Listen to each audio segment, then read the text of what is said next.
Em um mundo novo, fantástico e muito mágico, se encontra dois protagonistas a qual irão acompanhar nessa jornada. Odder e Tinker, ambos sem memórias, ambos sem passado e muito menos sabem o que lhe espera.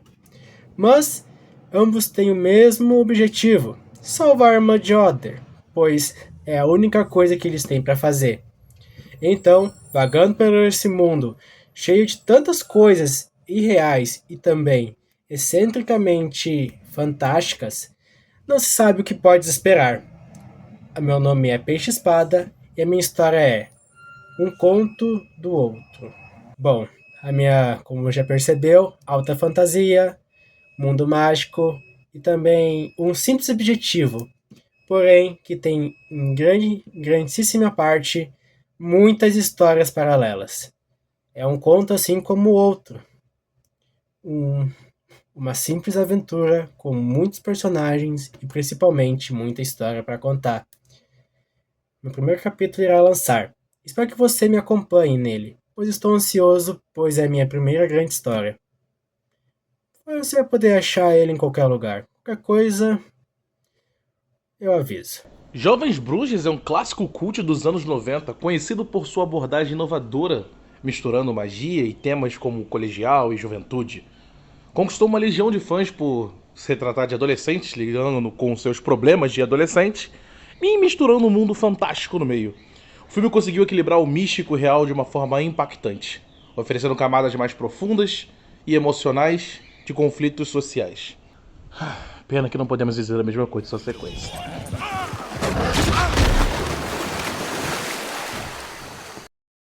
Opa galera, pra quem já me conhece, sejam bem-vindos a mais um vídeo. E pra quem não me conhece, prazer, eu me chamo Roger Marcial, mais conhecido como Roger Togata. Hoje a gente vai explorar a mágica comparação que eu criei entre Jovens Bruxas 2 e um novo filme que acabou de lançar, daquela atriz lá que fez Batman. Eu não vou me sujeitar a falar o nome dela porque eu sei que eu vou errar, mas chamado Pisque Duas Vezes. E por que eu tive essa ideia? Eu tava simplesmente lavando louça no meu trabalho e eu tinha assistido recentemente Pisque Duas Vezes. E eu lembro de já ter me sujeitado a assistir Jovens Bruxas 2, essa pocilga de filme. Eu fui pensando e eu pensei assim, poxa, os dois filmes têm a mesma problemática. E por que um filme funciona e outro filme não funciona? E eu comecei a pensar. Eu falei, pô, eu vou ter que reassistir Jovens Bruxas 2. E infelizmente, essa foi a pior decisão da minha vida. Só que, felizmente, eu tenho um roteiro de vídeo nas minhas mãos. Então vamos pegar esse filme e destrinchá-lo aqui pra vocês. E recomendo, obviamente, que você já tenha assistido os três filmes. Tanto o primeiro filme original, quanto o segundo, quanto o Pisque Duas Vezes.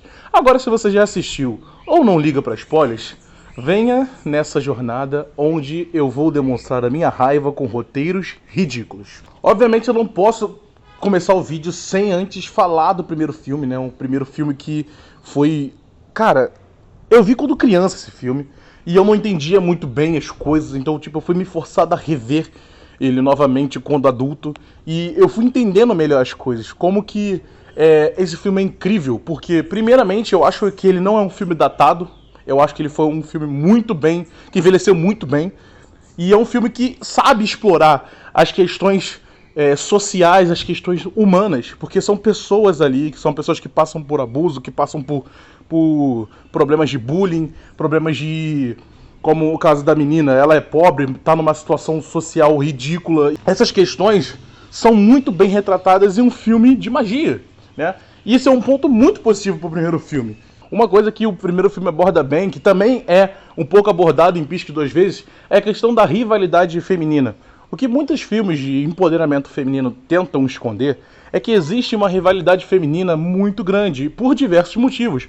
Muitas por ciúme, por inveja, e assim vai. Assim como nós homens também temos disputas masculinas muitas das vezes. Muitas por causa de ego e...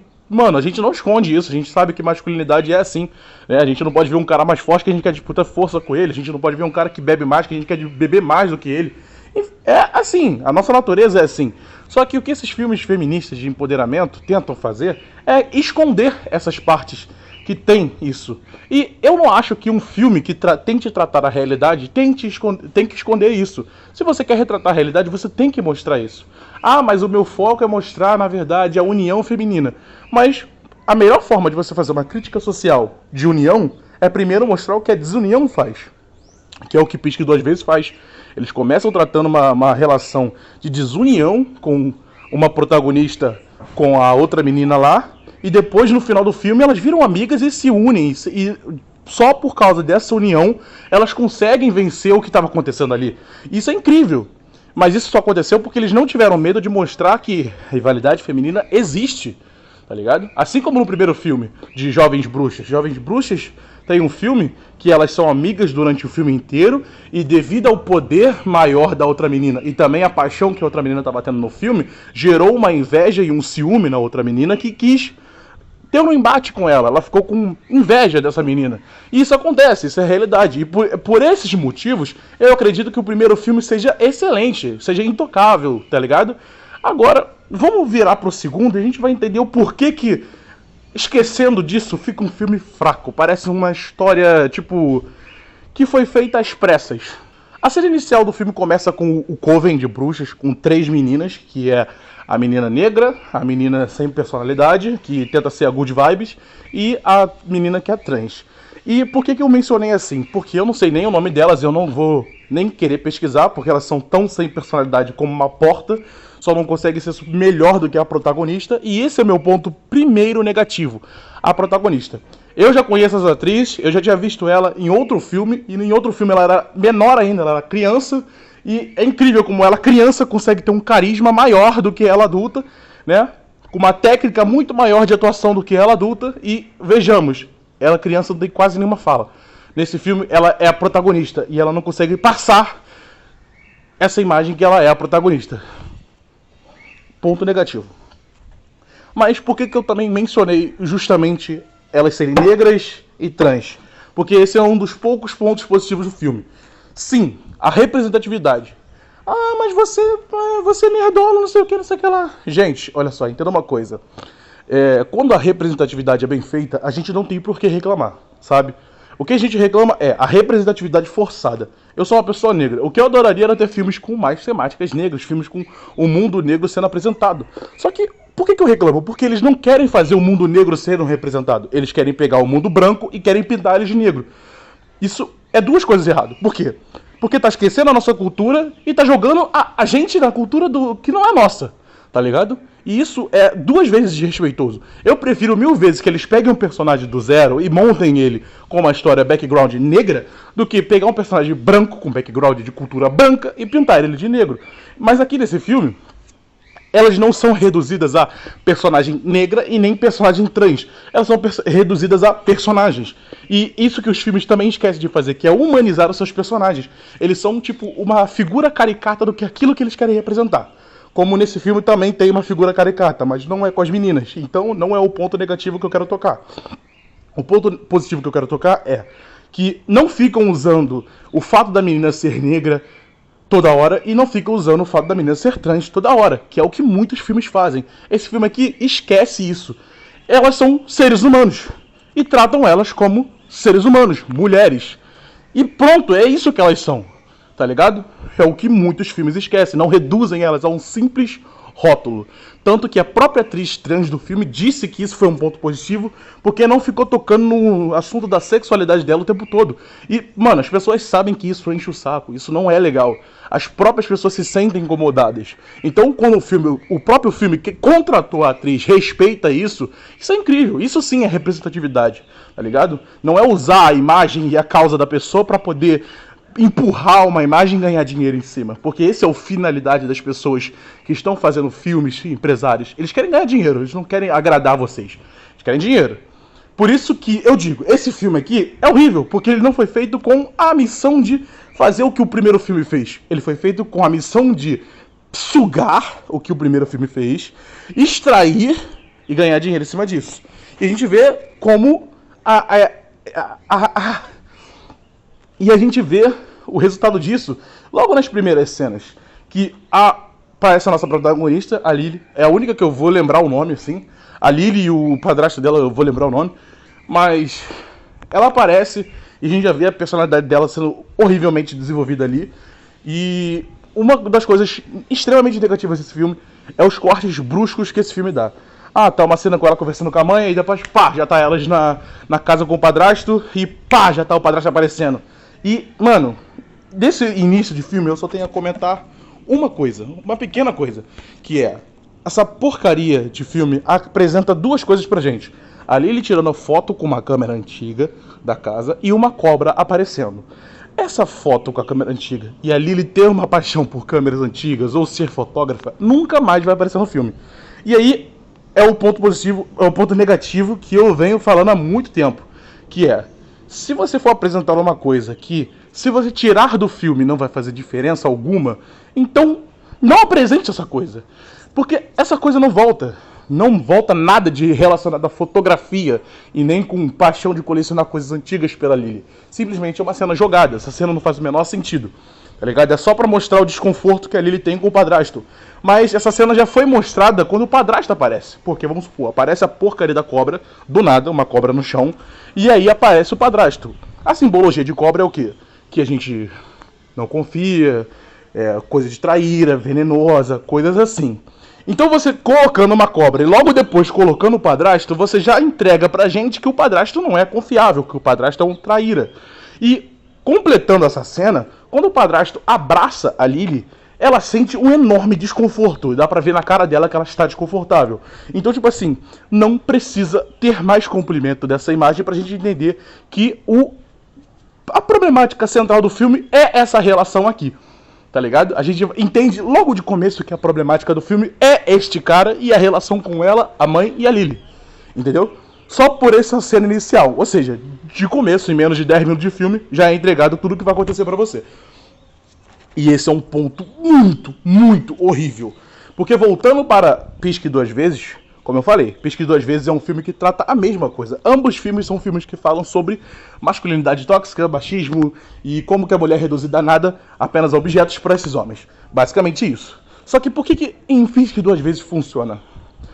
Em Pisque Duas Vezes não é apresentado até meio pro final do filme a problemática do filme. Você não entende o que está acontecendo. Você vai assistindo, você vai sendo cativado com a história, você vai ficando apreensivo, e aí você vai entendendo o que está acontecendo.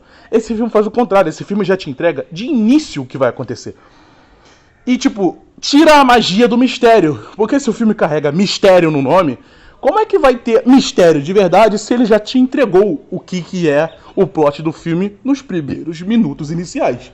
Isso é porque eu nem comecei a falar do resto do filme. Como eu falei dos cortes bruscos, esse filme continua a ter cortes bruscos, tipo, do nada, pá, pá, pá, pá, corta, corta, corta, e aí já entrega pra gente a primeira cena inicial com os meninos da casa. E a gente entende que todos os homens aqui vão ser reduzidos a meras bostas, tá ligado?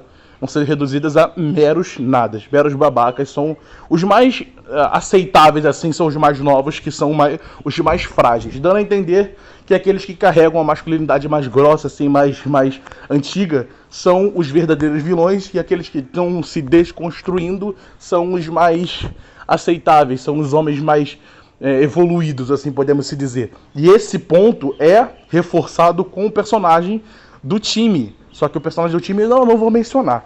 Porque eu preciso primeiro mencionar a cena da escola, que é aí que é apresentado o personagem do time. Que a menina, a Lily, menstrua na sala. Porque, lembrando que a gente está sendo fomentado por cortes bruscos. Então, tá na casa, pum, já vai pra escola. A Lily menstrua na escola. E como a reação de uma pessoa que parece que nunca viu nem sangue nem menstruação, time começa a simular gestos de como se estivesse vomitando e faz um alvoroço na sala inteira. Todo mundo começa a rir da menina. E inclusive mulheres, tem mulheres rindo nessa cena. E aí, somente as personagens bruxas do filme não riem da menina, elas se compadecem com a menina. E as três juntas seguem a menina até o banheiro para entregar um short para ela. E aí, o que está acontecendo nessa cena? É o roteiro do filme tentando juntar as protagonistas de uma forma incrivelmente retardada. Porque não é possível que numa escola com uma sala que tenha não só 3 mulheres, porque tinha mais mulheres naquela sala. Somente 3 mulheres, que são justamente as bruxas, que precisam de uma para completar o coven, são as únicas empáticas daquela escola, tá ligado? Escolha, ai meu Deus. São as únicas empáticas daquela escola. Não é possível, tá ligado? É um filme tentando resolver a primeira problemática delas, precisando da quarta integrante, assim como no primeiro filme, de uma forma rápida. E acontece, a menina se compadece, elas começam a andar juntas, mas pelo personagem do time, a gente já confirma o que eu falei, que os homens vão ser retratados como uma figura caricata de apenas babacas, machistas, escrotos e isso, aquilo, né? Só que o personagem do time, ele, nesse princípio momento, ele é apenas isso.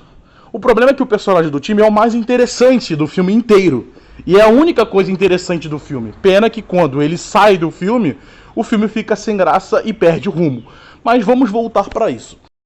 Quando as meninas entram saem com a Lily dali e volta a outros cortes bruscos, a gente já pula para de novo uma cena na escola onde o time tenta se aproximar da Lily e ela pensa em empurrá-lo e as outras meninas pensam junto também e ele é empurrado por uma força sobrenatural. Logo, elas entendem que a Lily tem grande poder e querem chamar ela para ser a quarta integrante do Coven. Primeiro ponto a conversar sobre isso Lily nunca demonstrou nada de poder sobrenatural. Tanto que ela fica surpresa com isso, enquanto as meninas vão explicando as coisas pra ela, ela também fica surpresa. Então, como se ela nunca despertou nada sobrenatural, nas cenas seguintes elas estão fazendo coisas extremamente avançadas. E isso é num curto espaço de tempo, tá bom? Elas estão fazendo coisas avançadas no nível de parar o tempo. E isso é um ponto negativaço, porque todo mundo que entende de metafísica, de magia, essas coisas, entende que parar o tempo é um tipo de magia extremamente apelão e roubado, né? Qualquer pessoa que conseguiria fazer. E uma menina que nem sabia ontem que tinha poderes, consegue no dia amanhã parar o tempo. Não é possível. Esse é o primeiro ponto negativo. O segundo ponto negativo são as explicações que essas meninas dão. Elas simplesmente estão conversando com a Lily e, a partir dos diálogos que elas estão tendo, elas expõem tudo. Elas falam tudo. Elas jogam tudo na tua cara, né? Elas, em vez de o filme mostrar elas praticando, como o primeiro filme fez, esse filme faz o contrário. Ele faz as personagens falarem pra você, te mostrarem o que acontece ali. Elas falam tudo. E esse é outro ponto. O cachorro latiu, mas vai continuar assim mesmo. Esse é outro ponto negativo que, comparando com Pisque Duas Vezes, toma 10-0. Porque Pisque Duas Vezes não tem diálogos expositivos. Porque você vai assistindo o filme, você compra a ideia daquele milionário branco que compadeceu com aquela menina negra garçonete e leva ela para uma ilha privada. Mesmo sendo uma situação muito estranha, você não suspeita logo de início, mesmo o filme tentando te fazer suspeitar, porque eles vão construindo um romance juntos. E lembrando, esse filme também tem a simbologia da cobra. Logo que a menina entra na ilha, é falado sobre as cobras, é mostrado uma cobra. Então, tipo assim, cara, o filme tenta te mostrar que aquilo dali tá errado, que aquilo dali você tem que desconfiar, mas ao mesmo tempo ele não tem diálogos expositivos que mostram que aquilo dali tá errado. Ele faz isso com a simbologia das coisas e ao mesmo tempo ele te mostra uma coisa contrária, né? Ele mostra o cara que a gente tinha que desconfiar sendo incrivelmente gentil com a nossa protagonista. Lembrando, se a gente trazer pra nossa realidade, quando a gente pensa de um milionário branco tratando uma pessoa negra pobre, a gente pensa logo dessa pessoa pisando na cabeça dessa pessoa. Então quando a gente vê um milionário branco rico, milionário rico é a mesma merda, né? Tratando uma pessoa negra pobre de uma forma como se eles fossem iguais, você começa a acreditar nos atos dele, porque eles não estão ali na frente da mídia, eles estão em um lugar privado. Então seria o local ideal para esse cara mostrar quem ele realmente é, o babaca que ele é, e tratar aquelas pessoas com desdém. Mas ele não faz isso o filme inteiro, até o plot ser revelado. E isso é um ponto positivo, porque você só vai entender que esse cara é um desgraçado, que ele não tem confiança nenhuma, no final do filme. Você passa o filme inteiro tentando desvincular esse cara do que tá acontecendo ali. Pelo menos ele, porque os outros mostram sim que eles são meio lá, meio cá. Mas não o personagem que eu esqueci o nome do Channing Tatum, né? É o nome dele. Não pelo personagem do Channing Tatum, porque ele é o menos desvairado dos outros ali. Porque a gente tem o cara lá da câmera, que ele fica toda hora chamando a menina de amor. Ah, meu amor, meu amor. E ela demonstra que ela não quer ser chamada de amor por esse cara. Mas o começo do filme parece que eles são namorados. Mas lá pro meio, pro final, você vai entender que ela nem conhece esse cara. Eles não são namorados. Esse cara conheceu ela na rua, convidou ela pra poder ir e ela foi. Então, tipo assim, a problemática dele ficar chamando ela de amor já mostra o tipo de pessoa abusiva que ele é, possessiva. E aí, completando com essa informação que eu acabei de falar, mostra o tipo de pessoa desvairada que ele é. Só que você só vai entender isso do meio pro final, você não vai entender isso logo no começo. Mas você vai achar estranho ele ficar chamando ela de amor e ela falar que não quer ser chamada de amor. O filme mostrou isso pra você, mas não mostrou expositivamente, entendeu? E é isso que este filme, Jovens Bruxas 2, falha. Tudo que ele tenta fazer, ele faz de forma expositiva. E o ponto que ele mais faz isso de forma expositiva é o time.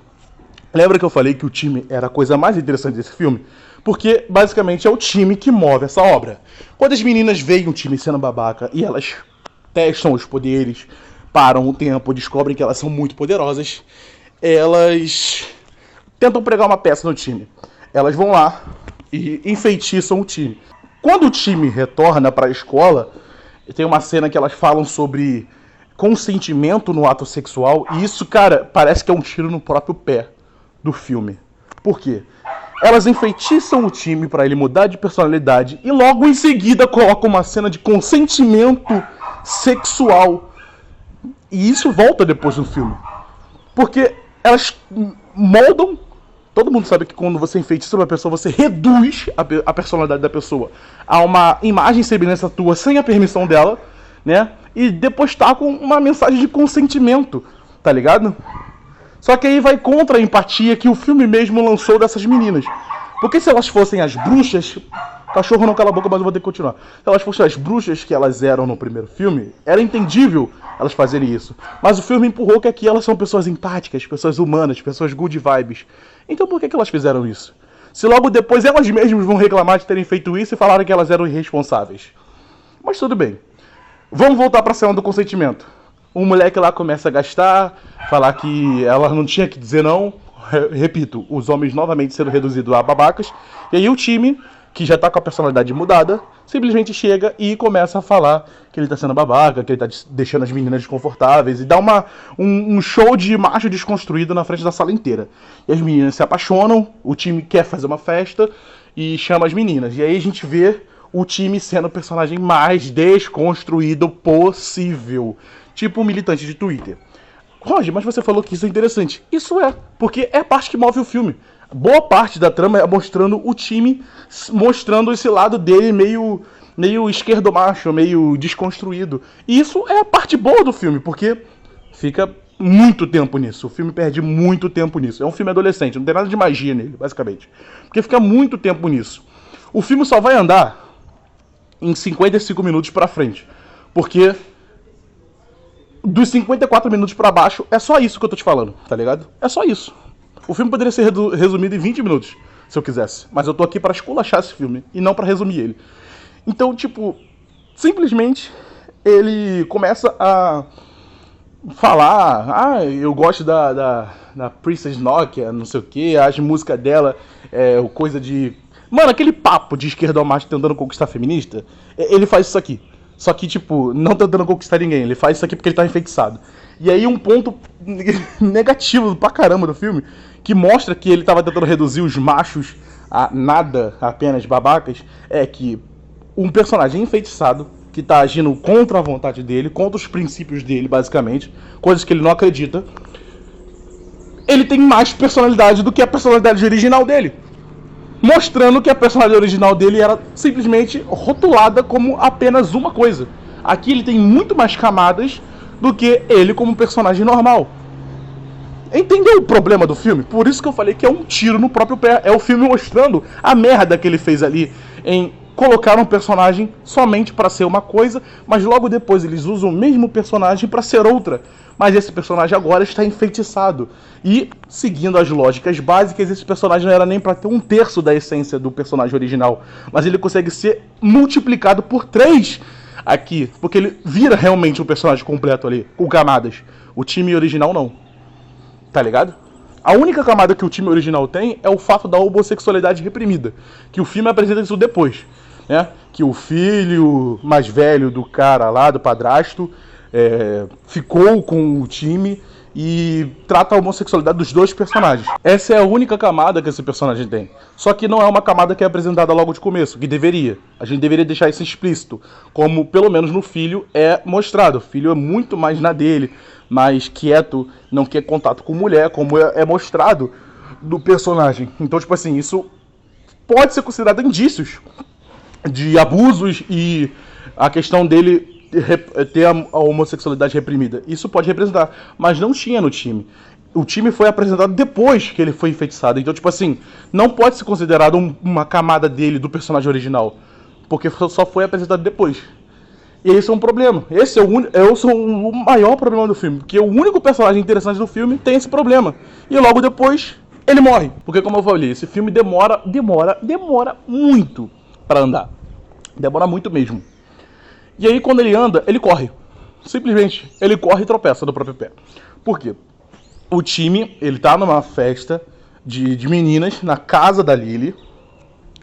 Lembrando que todas as cenas que o padrasto aparece é mostrado ele sendo babaca, é mostrado ele sendo machista, né? E parece que a Lily tem muito medo dele.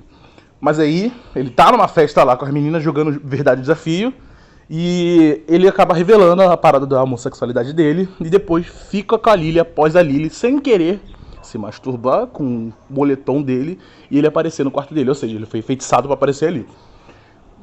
Ele aparece, eles ficam. E logo depois, ele morre. Aí fica aquele critério. Tipo, caramba, ele morreu por causa que a gente enfeitiçou ele. As meninas começam a brigar entre si, né? Pra elas poderem, tipo, ter a desculpa do desvinculo, né? Pra pararem de usar o poder. E aí que vem elas revivendo de novo. Ah, mas que a gente tirou o consentimento dele. A gente não devia ter feito isso. A gente devia ter usado os poderes com responsabilidade. Mas como que elas não sabiam que os poderes tinham consequências, sendo que elas literalmente param o tempo? Por que um feitiço faz elas pensarem em consequências, mas parar o tempo não? Viu como não tem como comprar a ideia dessas meninas o filme inteiro? Porque tudo que é empurrado pra gente é apresentado de uma forma tão porca. Só é jogado na nossa cara e a gente tem que tentar comprar a ideia do filme. E a gente não consegue comprar porque o filme não consegue fazer a gente comprar. Como pesquei 2 vezes. Repito, esse filme é bom justamente porque ele tem um plot perturbador por trás, perturbador mesmo. Muito cruel. Mas ele, antes de apresentar esse plot pra gente, ele faz a gente comprar a ideia que não seja tão ruim o que tá acontecendo na ilha. Tá ligado? Passa boa parte do tempo glamourizando o que tá acontecendo ali. Normalizando aquilo dali. E a gente vai comprando a ideia, vai achando que elas estão se divertindo, pá. E depois que vem o baque, vem o corte, você se sente até mal por ter achado que elas estavam se divertindo ali no filme. Só que esse filme não consegue fazer isso. Ele já apresenta a problemática dele no começo do filme e ainda por cima tenta te empurrar tudo goela abaixo sem dar tempo de você beber uma água pra limpar o espaço na sua barriga. Não dá. Porque, voltando, elas discutem e param de falar com a Lily, amarram a Lily para ela não poder usar os poderes dela, e aí, do nada, já corta uma cena dela brigando com a mãe, e ela descobre que, tipo, ela é adotada. Tipo, do nada. 1h10 de filme, ela brigou com as meninas e é adotada, sendo que antes disso, a trama tava parada. Era o time que tava fazendo a trama ter uma movimentação. E aí, quando ele morreu, é aí que a trama decide correr. O filme tem 1h30, e 1h10 a trama decide andar de novo. Isso é muito problemático, porque eles vão tentar resolver tudo correndo. E aí, lembrando, ela descobriu que era adotada antes da briga com as meninas, antes do velório do time. E aí ela empurra a mãe dela no meio do velório, e isso daí só confirma para as meninas que elas têm que parar de dar força pra Lily, e o padrasto começa a ver que a Lily tem poderes sobrenaturais. E aí que vem o plot revelador muito, muito elaborado do filme. O padrasto é o vilão. E ele é um líder de culto masculinista que é um bruxo extremamente poderoso. Oh, Jesus, como que esse filme é inovador. Nossa, sétima arte pura, cinema 2. Absolute Cinema, essa revelação. Né? E é mostrado que o cara agora quer o poder da Lily, né? E sempre soube que a Lily tinha poder desde o início. E, tipo, quer pegar o poder da Lily. Sequestrou a mãe dela e quer pegar o poder da Lily. E aí, tipo assim, pra você ver como que esse filme fez tudo jogado, as meninas que antes estavam se mexendo bem mal e porcamente, não contatam, né? O time que contata elas pelo tabuleiro Ouija fala que não foi a Lily que matou ele, fala quem foi que matou. E aí elas desamarram a Lily e do nada aparecem na batalha final para poder vencer o bruxo masculinista que, obviamente, tá há mais tempo nesse ramo, tem um coven muito mais elaborado do que o delas e é mais velho. Mas elas vencem o poder do bruxo com o poder da amizade. Sério, é assim que o filme termina, basicamente. Elas vencem esse bruxo com o poder da amizade, ele fica no centro, cada um fica nas pontas da direção onde representa o poder delas, e vencem ele. É assim que termina o filme. É assim que eles queriam continuar o legado de Jovens Bruxas, um filme que é um clássico. Tanto que no nome está StarCraft 2, Legacy, legado. Pelo menos o título brasileiro foi mais justo. Não botou legado, botou Nova Irmandade. Deixando bem claro que isso daí é um soft reboot. Não é uma história original continuada. É uma reimaginação da história original em uma nova época. E eu tenho a dizer o que desse filme? Que ele não deveria existir. Ele não deveria ser feito. Ele é um crime contra a humanidade. A nota pra esse filme é 0. 0, 0, 0. Esse filme não leva em nada. E assim como no final do meu vídeo, esse filme faz um link para a história original. Tentando falar que a Lily é filha da... Porra, esqueci o nome da personagem, cara. Putz grila. Da menina de cabelo curto lá, que é a louca, que é perdida pelo poder e perde pra protagonista, né? Então, assim como no final desse filme, eu vou fazer um link para as minhas histórias. Se você quer acompanhar a trajetória de um escritor iniciante aí, no Wattpad, Spirit ou até mesmo por PDF, é só clicar nos links que vai estar na descrição. E assim como eu estou criticando a história de outra pessoa, você tem total direito de chegar na minha história e criticar o que você bem achar dela. Porque é para isso que estamos aqui, botar a cara a tapa. Então, por favor, vão lá. É isso que eu peço para vocês. Tenham uma ótima semana e fiquem com Cristo. Até logo.